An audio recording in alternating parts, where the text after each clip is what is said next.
Hello, this is the Green Corn Rebellion show, and today I'm here with my friend, State Senator Mary Boren, who represents State Senate District 16 in the Oklahoma State Senate. How are you doing today? I'm doing good. I just got back from Target and loaded up on all the stuff I need for session. I've got mints and new pens, and I like to use like theme essay books that you use, in high school or college. I like to use those. I usually start a new one of those. So I loaded up the car, so I'm not doing all that in the morning. And I think about 6 months ago, I thought session was going to start the first, like last week. Yeah. And I scheduled a teeth cleaning for tomorrow morning at 7 a.m. So, but I thought, well, that's okay. I can start the session with sparkly clean teeth. So, Yeah. I think I'm ready. Whoa. Stop what you're doing. Okay. If you like this video and you like the other content on my channel, please hit the like button on this video. Also, go hit subscribe like right now. And also, when you hit subscribe, click the bell so you can get notifications whenever I put out a new video. So, thanks. All right, enjoy the rest of the video. I'm having a dentist appointment tomorrow too, but it's not at 7. It's at 2. Yeah, 2. Is it a scary dentist appointment or is it a cleaning? Oh, just a cleaning. Okay, yeah, that's good. Yeah, I had a lot of cavities. I've had root canals. I've had several root canals and whatever, where they put that like they make a crown. I've had several crowns put on. So I can get real anxious, but the cleaning part I don't get anxious with. So shout out to Bobby Carmen in Norman, Oklahoma. He's my dentist and he's a really good guy. So cool. Yeah. I don't generally get scared about the dentist. I take good care of my teeth for the most part, so I don't get too scared about it. I think I did when I was younger though, because I think watching TV made me think something bad was going to happen. But then as I got older, I'm like, oh, actually, I'm good with my teeth, so I don't have anything to worry about really. Oh, okay. So you had anxiety just from watching horror stories Yeah, but then as I got older, it's like, no, I think I'll be okay. That's good. Yeah. So would you like to tell me how you're feeling about this session and what's going to be happening? And well, I feel like I have to be really alert to really stay on top of a lot of accountability issues. My list of accountability issues is getting really long. We have EPIC. We have all the federal funds that are going to be spent.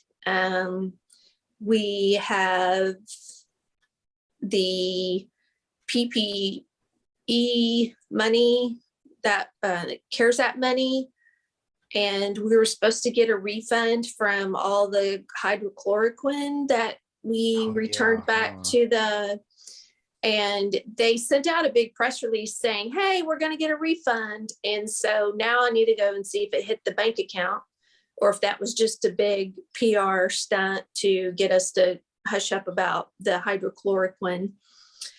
Got to track down. So there's all these bunny trails that we really have to track down and stay on alert and really kind of follow through on that. I think that there's a lot of backlash. We see a lot of backlash and bullying in a lot of the bills. There's a lot of backlash against the teachers from their walkout in 2018. There's a lot of backlash against teachers and for wanting to try to stay safe and alive during COVID-19. And there's a lot of backlash about Biden getting elected and Trump losing, and there's still a lot of misinformation and lying about him losing. So we have a lot of backlash bills. You'll see that. And we have to kind of watch out for that.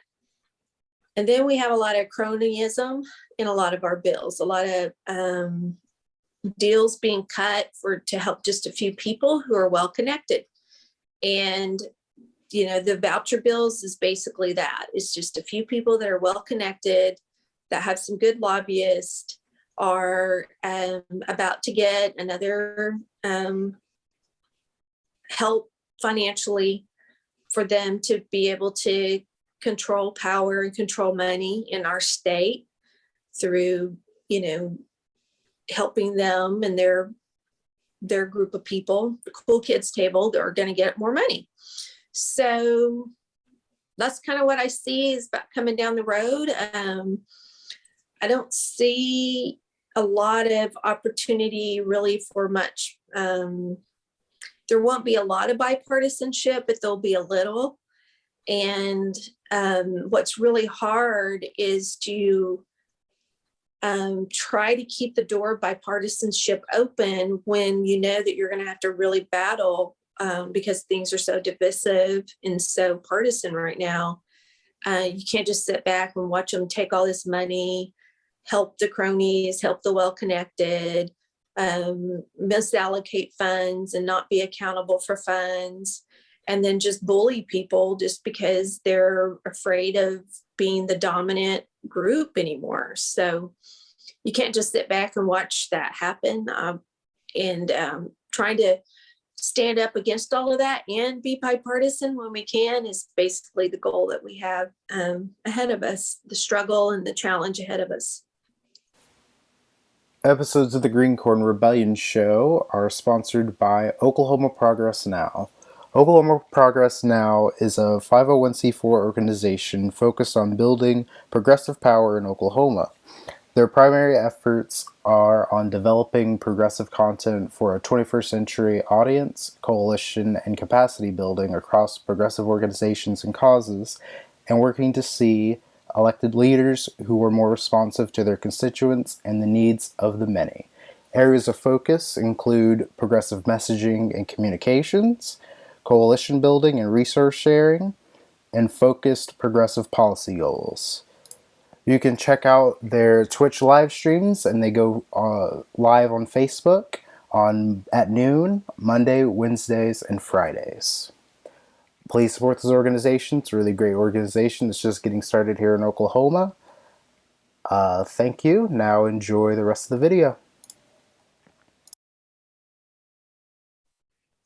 Okay. Could you tell me about the bills that you're proposing this session?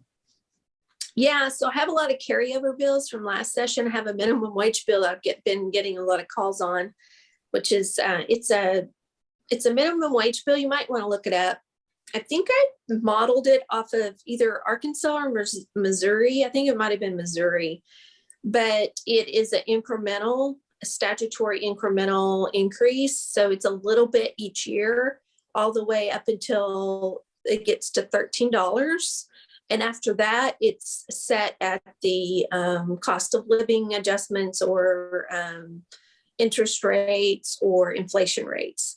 So it gives employers and small businesses a kind of a heads up, and so then they can plan over a period of time. So I have that one out there. That's a carryover bill from last year. I was on, I don't know, did you see that I was on Flashpoint? Yeah, I did. Yeah. Okay. So I have that bill that to prevent OBU from kicking pregnant girls out of college and losing their scholarships and their financial aid and their credits because they get pregnant. I'd like for those colleges to stop asking for a waiver. And if they're going to want a waiver from the federal government, at least allow pregnant girls to be able to just either do some kind of accommodation and talk to the university so that they can keep their credits and they can keep their financial aid and either transfer to another university or take a break or, just withdraw temporarily and then come back in. I think that that's such a huge price to have to pay. And I don't think a lot of young women can stand up underneath that kind of pressure. And I think it's kind of outdated. I think they need to be more accommodating and supportive of pregnant women in our private schools. So I have that bill. But my 4 new bills are: one Indian education bill, a collaborative parent and teacher, a parent bill of rights revisions and reforms to make it more collaborative. It gives parents the ability to find out about election as far as school board elections and bond elections at school and register to vote at their school. It also gives them more ability to opt out of some of the standardized testing and the benchmark testing and the other data-driven testing that is not required by the state. It's not required by the federal government. But even sometimes the ones that are required by the state, I think parents, if they can't get the information they need about those tests, then they may want to opt out their kid from some of those tests. So I have that on the deck. I also have a firearm bill that just says that if a little kid gets a hold of a gun that wasn't secured, that it could subject the grown-ups to a misdemeanor charge. And if there's any damages that result from the firearm not being properly secured and a child is injured, or a child injures someone else, that the person that owns the firearm should be financially responsible for those damages. And then I have a Indian Ed bill, and it is to try to get to solve some problems that we've had with this. We have an Indian Ed Council that advises the State Department of Education, and it has members from the different 5 members to represent all 39 federally recognized tribes. So I'd like to expand that if Indian tribes want to appoint somebody, then they have a spot at the table. They appoint their own person, and they just send a letter to the State Department of Ed to say who will serve to represent their tribe, instead of getting the governor to appoint 5 to fill 5 spots of representatives on that council. I also want to change the quorum rules so that right now they can't make quorum because Governor Fallon and Governor Stitt haven't appointed the proper amount of people to serve on that committee. So the committee's not able to meet right now because they can't make quorum. So I kind of want to change the quorum so it's easier to meet, and expand out that each Indian tribe has their own representative, that they don't have to get the permission of the governor to appoint somebody for them. Okay. So I just have 4 bills, new bills. Okay. Oh, I also have a death penalty one, Mhm. and it is to create so when a death penalty case goes before the parole board, and they either commute the sentence or parole, and then it goes to the governor for the governor's approval. In between that time, from once it gets referred to the governor on a death penalty case, that the governor has to call for a hearing at the Court of Criminal Appeals. And the governor will have a hearing and hear evidence from the defense and the prosecution regarding that recommendation by the Pardon and Parole Board. Right now, as you know, with what happened with Julius Jones, that process of the governor considering the recommendation by the Pardon and Parole Board was all done, in a conference room. We don't know where it happened. It was all behind doors, and it really caused a huge social media influencing on that process. And I think that, people vocalizing how they feel about the death penalty is totally understandable. but we need to also have something that is more formalized and open and more consistent with the justice system, that the public can understand and see what information the governor had before the governor to make that decision of whether or not the governor would accept the commutation recommendation or the pardon recommendation from the Pardon and Parole Board. Okay. So I wanted to ask about so you said you had a bill that would do what when it comes to the state testing? It would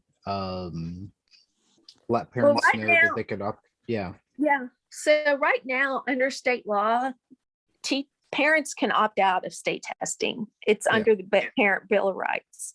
So what I just kind of clarified that in my reformed bill. I just wanted to clarify that a little bit so that parents would know that it also includes like benchmark testing. Do you know what benchmark testing is? I think I do. I remember So having to do it whenever I was in school. Yeah. Oh, okay. So yeah, what a benchmark test, I'm sorry, my phone's about to die, so I have to get a charger on it. Sorry. Okay. You're good. Okay, so now it's working. So what the benchmark test does is that it's kind of how a school knows how a student is progressing through the year. Mm-hmm. And like the school where I taught at Adams Elementary, they would they did the benchmark, but it some of the kids had to do it like once a month or every 2 weeks. And so like in first and second and third grade, these little kids were doing these benchmark tests too, and once every 2 weeks. And it also impacted how teachers were ranked. And some districts rank teachers based on those benchmark tests. And so, and let's say like my little kids, like my little 3 kids, they're not little anymore, but when they were little, you could look and see, okay, Macy knows how to read. She's on grade level. Like she's turning her work in on time. She's making 90s on her papers. She's fine. So why are they benchmarking and testing her every 2 weeks to make sure she's on track? I mean, it seems kind of, and they hate it. Like a lot of little kids hate it. The software is old and the voice on the software is like robotic sounding. Do you remember that? We had to use the books. We didn't have. Okay. Yeah, we had to. They'll use the do books, them on yeah. computers now. Yeah. So now they'll Yeah. do them on computers, and they have little kindergartner kids on this computer doing these little computer Oh, wow. tests. And this one little boy, he bit a teacher. He was in the cafeteria, and I'm just trying to tell you kind of, he was like a little bit like a feral cat. He was a kindergartner, and he crawled under the table at the lunchroom, and a teacher went down there to, try to get him out, and he bit that teacher's hand.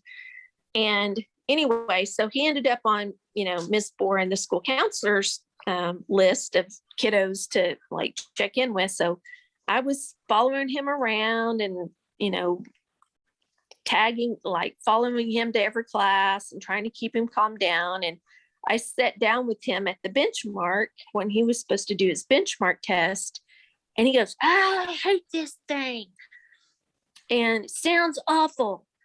And I'm like, well, good grief. And I put the little headphones on my head and I started listening to it. And I'm like, oh yeah, it does. It's like this kind of robotic, awful sounding kind of voice. So Mhm. I thought, well, no wonder. And like we'd have kids that would pull the computer almost onto the floor, and they get real frustrated with it. Yeah. Also what we found out, other computer teachers said that one time, it was at Irving, this teacher who passed away recently, he said when he would take the kids to the like computer lab to do actual computer, they just logged on to do their testing. I mean, before they even, they're so automatic that computers equal testing, Mhm. that to learn about programming or to learn, how a computer operates or to even do research on a computer, they're so automated to using it only for testing that so those benchmarks become kind of the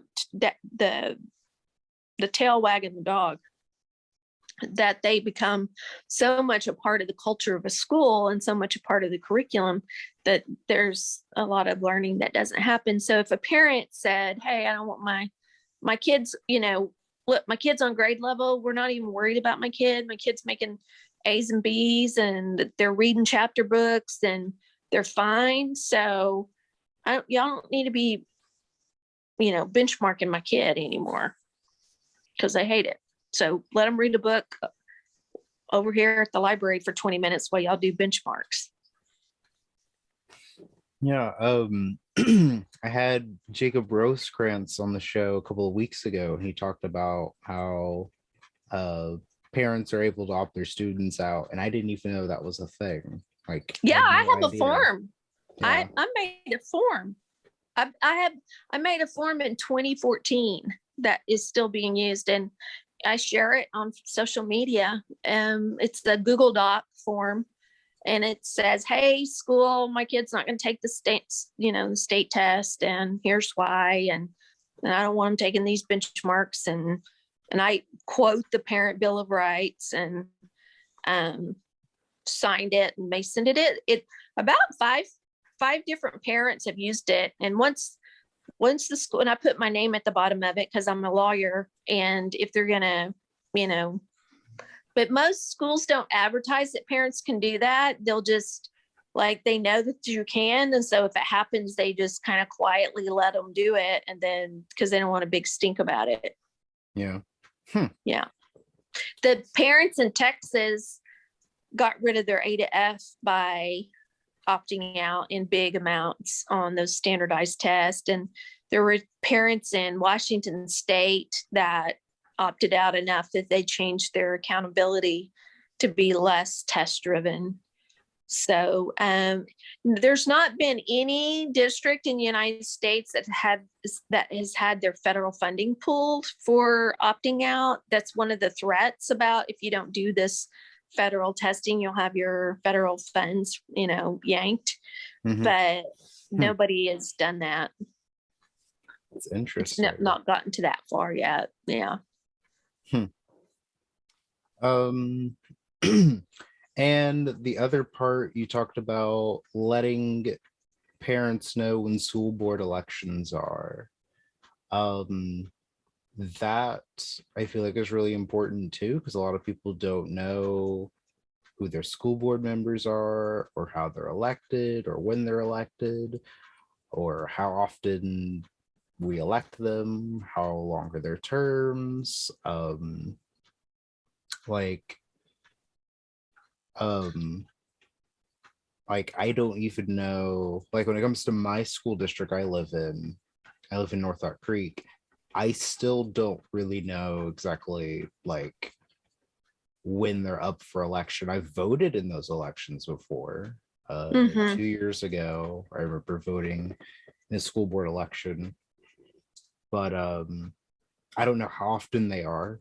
If it's supposed to be they're every 2 every years, 6 years. I think 6 they're years, every okay. 6 years, but they're staggered. They're Yeah. Like if you have, depends on how big your school board is, but if you have like 5 members on your school board, then you would basically have an election every year. Really? But So their terms are supposed to be, I think, 6 years. So is the same way like in every school district, all school board I think members have that's 6? yeah. Or okay. Yeah, there's a certain statutory amount, and the dependent school, your K-8 districts, I think they have 3 school board members. Okay. Yeah. So Greg Treat has a bill to move all school board elections to November. I think I'd be okay with that. well, yeah, but they're wanting it to be tied to partisanship so that Yeah. you can have, Yeah. you know, a slate, like the Patriot slate, and you would have your state rep, your state senator, your mayor, your school board member, all these Yeah. nonpartisan races could all be. Yeah. I mean, that's why I kind of say I'm okay with it, because like it's still a nonpartisan like office. Like judges. So sure, you would have people have those types of slates and whatnot, but I think it would still allow for people, or at least force people to have to think about who they're voting for. Yeah. If they don't know, you know, who's on whatever conservative slate or whatever. And I think you would still get like okay outcomes from that. Because I think having higher turnout for those elections is important and a good thing.